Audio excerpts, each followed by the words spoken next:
right, welcome back. And let's jump right into this. And basically, I'm just going to tell you what I know you were thinking at the end of that last call. But wait, Jerry, that's not how my calls start.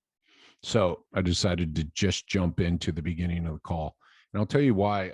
As I thought about that, the beginning of the call is the most important part. And I'll tell you why. A number one priority here is to remain in control of this conversation. And people in the past and currently have had trouble with that word. What happens if we don't maintain control is A, the person on the other end doesn't know if we are the best fit for them. The person hangs up with a lot of fear, doubt, and uncertainty. It also makes the conversation potentially go a lot longer.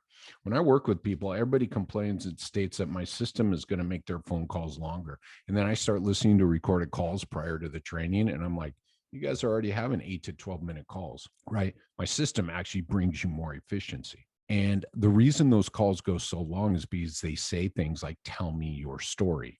When you say things like, tell me your story, you give up control because now you are obliged because you gave them permission to share everything and anything. And really, you only want a couple things from that, right? So the key to keeping control is understanding how to manage this conversation so I don't waste the potential patient's time, money, and energy on the phone call. And I don't waste their time, money, and energy if we're not the right fit. Yet if we are, I can make sure and decrease the fear, doubt, and uncertainty around us being the right fit. Most calls, well, let's put it this way, 99% of the calls I listen to where control is lost, it's lost right at the beginning. It's given up, it's conceded. And so the reason I wanted to go back, I thought there were a couple things in that role play that you guys are probably going, that's not me, that's not me. But yet the beginning is the most important. So I just want to go straight there today. So let's think about this. Again, the structure of this call is the science side, right? But how we manage the conversation is the art side. And needing to maintain control and the reasons behind maintaining control are the science of the call. How we do it is the art side, yet again, my friends. So you have heard me say many times during this series, acknowledge and ask permission based questions, right? The AAA of the first call. If we acknowledge it and we ask questions, right? And then we allow people to share what they need. That's the AAA. But the first two, acknowledge and ask permission based questions, is, believe it or not, what's going to allow you to maintain control of this conversation. And I'm going to show you how pretty quickly. You must maintain control of this conversation from start to finish. When you can see control, right, is when you hang up and go, wow, that didn't go well. Wow, all they wanted to do is no cost. I'm like, no, all you did was make it about cost, or you didn't allow them this, or you didn't allow them that. So acknowledge and asking permission based questions is key here in this. And I'm going to tell you there are 5 ways that the new patient phone call can start. And even if we all sat down and everybody wrote down every possible way they've heard a phone call start, 80% of them, they would fall into one of these 5 categories. So let's do this. Every phone call will start this way. Now, I want you to notice they're all different. And what happens is, right, I love asking people all the time, what's the phone calls you get tied up on the most? And it's all, it's funny, back to my beginning thing. If I ask people that, they tell me about calls that start like this. And so they concede it. Rarely is there an example where someone goes, well, after I've started the call and I'm in the call, there's a step here where I get confused. 99% of the time, when I ask people, right, how are calls difficult? What's your most difficult call? They always, 99% of the time, resort back to how it started, because everybody hates the beginning of the call because they're hoping people don't say one of these 3 things. So call number 1 is, do you take my insurance? And that's it.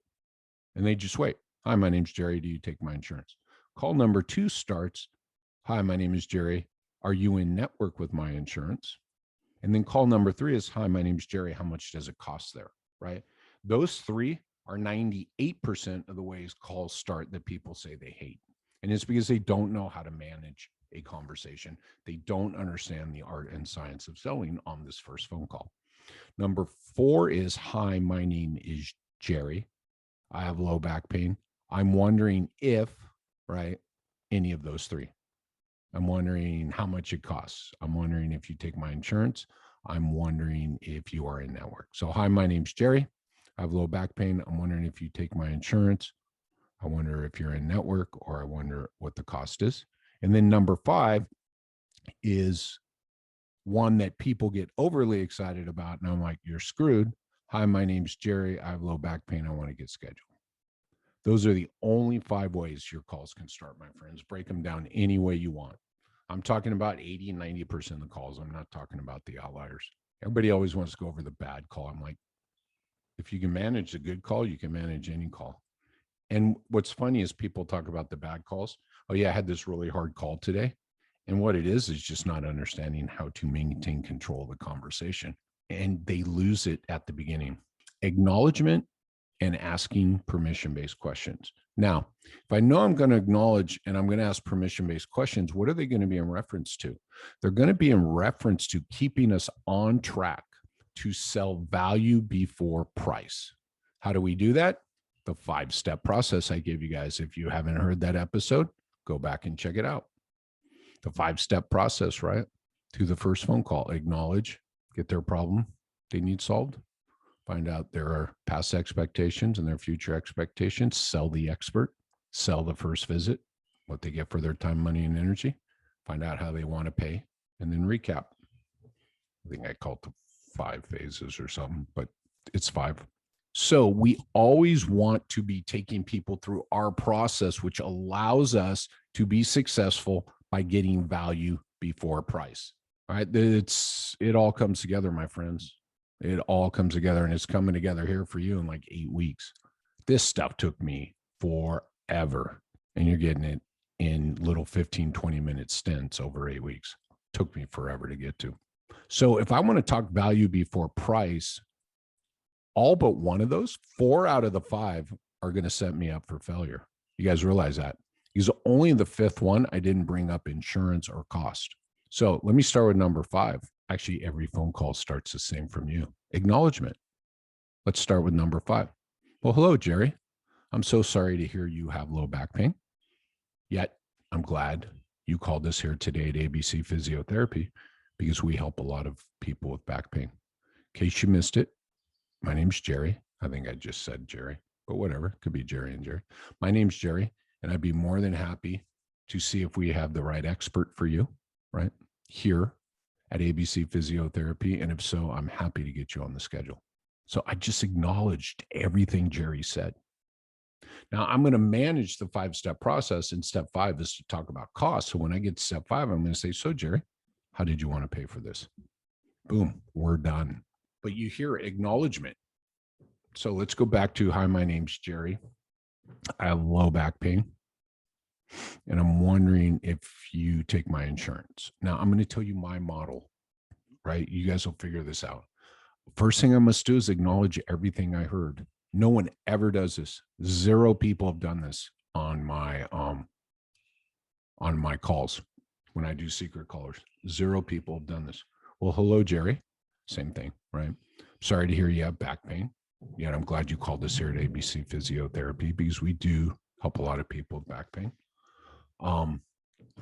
In case you missed it, right? My name's Jerry, and I'll be helping to get you on the schedule if we can find the right expert for you here at ABC Physio. Now, regarding your insurance, so what I want to do here, people, right now, is I want to move insurance and costs to number 5 on the list. So I'm going to ask a permission-based question regarding your insurance. We do take your insurance, and here's what I'd like to do for you, right? I'd like to move that conversation about your insurance to the end of this call after I learn more about you and making sure we're the best fit for you and we get you scheduled. We can then talk about your insurance. But yes, we do take your insurance. Will that work for you? Yes or no? They say yes, I take them through the 5-step process. They say no, I say, well, what would you like to do first? Well, I'd like to take care of this insurance thing. And I'm going to tell him that we need to discuss and find out if we are the best fit for him, because if we're not, the insurance conversation is moot. So would you mind, again, if we talked about you So if he says no, so I'd not again, sorry, I'd say, so do you mind if we talk about you and I learn more about this back pain so I can make sure I have the right expert to put you on the schedule with, and then we can talk about the insurance. Again, he can say yes or no. Now I'm in control of the conversation because whether he says yes or no, I know which direction I'm going. If he says no again, I'm going to ask him for his insurance card, get his insurance information. After I do that, I'm going to promise him to get him his benefits and his costs. And then I'm going to defer yet again to being able to sell him on the value. If I let him hang up with all this without selling value, I'm calling someone back to give them my price for something that I have no idea what they're buying. Think about that for a second. Well, we do physical therapy. Well, what's physical therapy to them? So really, that's the magic of all this. That's the magic of all this. Acknowledge permission-based questions and then keep going to the point of selling value before price. I'm going to say it twice. And when he says no, boom, we go to his insurance. I get his insurance. I'm going back to the value thing. And I'm going to tell him, Jerry, it's important to me that I learn more about you and make sure we're the right fit for you. Because when I call you back with your benefits, with your insurance benefits, I want to make sure you understand what you're going to get, what you're buying from us. I say that literally. Because otherwise, you won't know what value to put on that price. I say that directly to them. Now they have a choice. No, I'm good. I'm like, cool. Call you back tomorrow with your price. So you're going to schedule with me? I really don't know. But I got on and off the phone officially. And, I'm worried if he schedules with us. If he says the price is okay, I'm still going to make him talk about who and what and the value proposition. I wouldn't just put him straight on the schedule. So when I called up Jerry back with the price and he goes, yeah, that'll work, I'd go straight to the conversation again. I'd go through the 4 steps and I'd go, oh, and by the way, you have your price, right? I'd go back through the 5-step process. I'd start at the beginning. We must give them value. So let's go to any of the other 3, because I'm going to bundle the other 3 up, right? You take my insurance, what's the cost? So let's just say they say, what's the cost? Because the cost they could do if you're in network, out of network, cash, doesn't matter, right? And the example I gave of taking the insurance, I was in out of network clinic that checked benefits and submitted super bills for people. So yes, I take their insurance, right? So that's the way I would answer it. So I could answer it with, right, that yes, we do take your insurance. So now let's talk about those first 3, right? What's the cost? Hi, my name's Jerry. I'm wondering what the cost to do physical therapy is. And I'd say, well, hello, Jerry, right? I'm going to switch my name here. Hello, Jerry. In case you missed it, my name's Steve, and I'm glad you called us here today at ABC Physiotherapy. I'm not exactly sure what kind of help you're looking for, but because you just asked for price, but I'm happy to give you the price here if we can talk a little bit more about you and what it is you need and want from us, so I can even see if we're the right fit for you here at ABC Physiotherapy. So what I'd like to do is hear more about you and what solutions you're looking for. Would that be okay with you? That was a yes or no question, by the way. Would that be okay with you? He says yes. Boom, I'm in control. 5-step process. He says no. I say, well, okay. But if we don't know, right, and I'm going to, again, just take him back through that loop. If we don't know, right, what he needs from us, how can I make sure he gets set up with the expert so that I can make sure you get taken care of? And he says, nope, just want to know the price. Then I'm going to go, great. Let me tell you how the first visit works. And I'm going to pitch like I did in the phone call. I'm going to pitch that first visit right now. Tell them they're going to take a deep dive going into his problem, right? Give him a plan of care. And then at the end of that, I'm going to give him the cost. I'm going to say, now, do you want to make sure we're the right fit for you? If he says no, I go, cool. Is there any other questions I can answer for you? No, cool. Well, if you call around and you have any questions or you feel the need to get scheduled with us, please give me a call back. Click. Efficient as all hell. Didn't keep him on the phone longer than he wanted to be. Didn't try to get someone on the phone who's going to schedule and then no show. Think about this. We're 15 minutes into this. All of this is about getting someone on the schedule who will arrive and pay for that first visit. So when we talk around all these things, when we fear these things, when we don't want to do this, then people schedule and don't show up. The other thing we do is we hang up on people who would have arrived and paid. Do you take my insurance? What's your insurance? No. Click. I'm like, what'd they need from us to know if we took their insurance? I'm like, they called the physical therapy office. Roll this podcast back and listen to the way I greeted the guy who said, how much does it cost? Thank you so much for calling us today here at ABC Physiotherapy. I'm not exactly sure what you need from us, right? But I can help you with your cost, right? Whatever it was, I said. But I wanted them to acknowledge they called a physical therapy clinic. And so to talk about cost, I told someone the other day to put this in context. If you called a restaurant and just said, yeah, hi, my name's Jerry. Yeah, right. Whatever. I don't care. The kind of restaurant doesn't matter. Yeah, hi, my name's Jerry. I'm wondering how much it costs to eat in your restaurant. They'd be like, what the fuck are you talking about?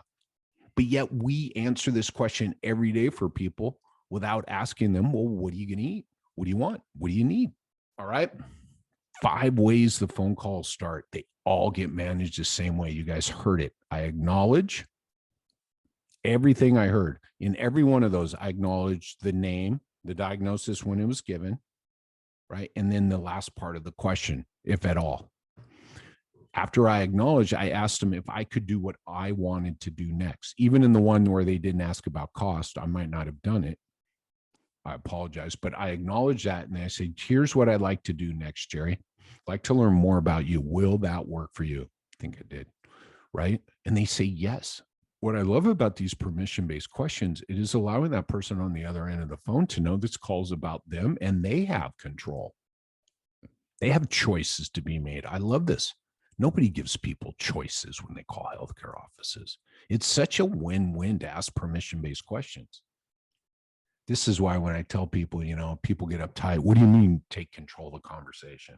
I'm like, ask questions, ask better questions, ask permission-based questions so that I can get them on and off the phone efficiently, right? That's what's cool about that person who goes, no, I want my cost. Okay, I'd love to learn more about you so you know what you get. No, I want to learn about my cost. Okay, here's your cost for the first visit. Okay, can we talk about what you need again so I can make sure you know what you get for your money? No. Okay, cool. So yeah, it'll be $150 for that visit. If you need, you can call me back and ask any questions. If you want to get scheduled, definitely call me back. By the way, if that same person called me back, I'd take them through the first 4 steps again. Appreciate everybody's time. I mean, you guys know me, I could talk for hours. I went a little bit off script here for the first part of the phone call, but those are the 5 ways the phone call can start. And the key is to start them properly so you can maintain control during the whole conversation. Cheers all. Thanks for coming.